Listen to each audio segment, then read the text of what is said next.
My name's Kate Gillett. I live in Freo area in Perth, WA, but I'm from Albany, which is a town down south on the southern coast. Um, that still feels like home, really. So I'm kind of from there, and I'm from here. My art medium is mostly illustration. I use lots of watercolors and inks, pencil drawing. I'm quite line based, so anything that makes a nice line, collage, yeah, kind of paper stuff. Really, a lot of my work looks bigger than it is. When you're seeing photos of it, it's often actually smaller in real life because it's quite gestural. But I I've done mostly small stuff. I'm working on getting bigger. Yeah. I've been into art since forever. I grew up in a household with no TV and lots of music.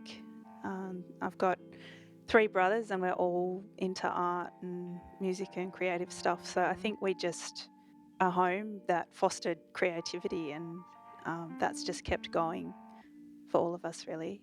Making art hasn't really been something that I just started at some point. It's something I've always done and have just kept doing. It's kind of been my therapy, and it happens to extend beyond that and get sold sometimes when I can be bothered.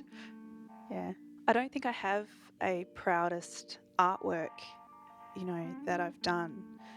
I think I'm proud that I keep going. I play a lot of mind games with myself in order to keep pushing my work.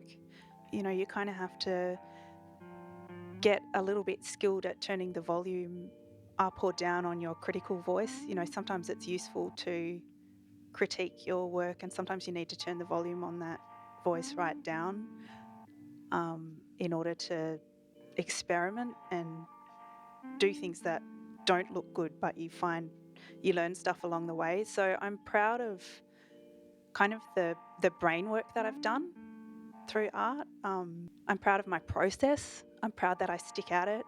When I'm having days when I'm not really feeling creative, I'll do something like work on a skill, like drawing hands, for example, something kind of left brain. So yeah, there's not really a particular artwork that I'm like, wow, that's my proudest achievement. I'm just proud of having developed a process that works for me.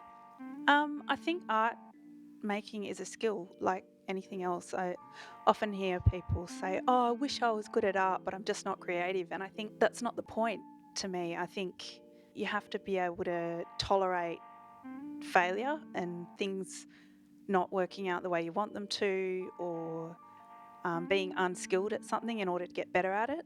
I would say learn to tolerate failure, like learn to tolerate things being ugly and not working out how you want them to, so that you can stick with the process of learning.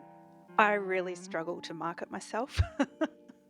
I my art is so personal that putting it out there in any form feels like I'm naked on the wall and people are coming along and talking about my naked body. I mean, I kind of literally am because I'm often drawing myself naked. So it's just like I'm quite happy for people to see my art, but I don't want to be in the room when they're looking at it. So my biggest challenge is certainly actually getting my work out there and just tolerating it being seen. Um, yeah, again, I'm well comfortable with the process of experimenting and messing around and picking up new skills and all of that when I'm safe in my studio by myself. But it's kind of the interface with other people that I really struggle with. Yeah.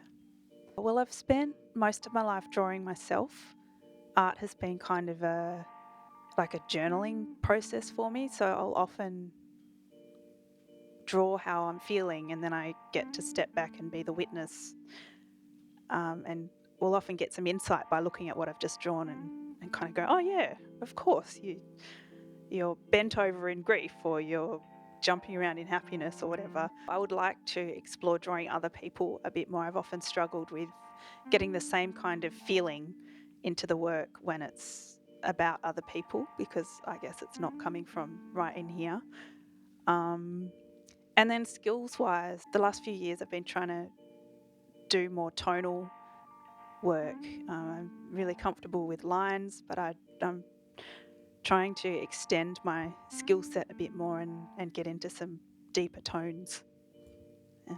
I think the blue one, there's it's quite a simple watercolor and pencil drawing of me bent over and curled around, and I like it because it's just one of those rough little kind of scribbles that just came out. And when I look at it now, I think, oh yeah, wow, that captured the feeling of that for me. I often struggle to talk about the meaning behind my work because I think, well, I know that art has different meaning for everybody who sees it, which is kind of the beauty of it. You put it out there and then it no longer belongs to you. It's like it lives a whole new life with each person who sees it.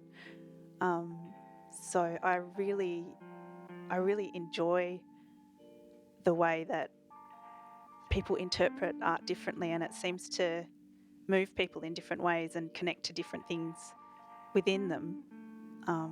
Yeah, I can't actually remember the story behind that. I think I was maybe a bit angsty, um, but I I like that particular drawing captures a feeling. Yeah. Oh, Tyrone. Wait, I've got him on my hand. Waigana. Yeah, got it right. His work captured my eye. It looks his paintings look to me like they're almost moving, like it's like he's captured a whole movie in a painting, and I'm really intrigued by the story. If there's a story there behind each image, or whether maybe it's stream of consciousness. I'm not sure, but I'm intrigued by his work. I think there are so many ways that you could interpret it, and I wonder, I wonder what was going through him as he made them. Thanks for having me in the book. It's an honor. Yeah, I mean, I just think um, we're all remixing everything all the time, and it's just so inspiring seeing what else is out there. So, yeah, thank you.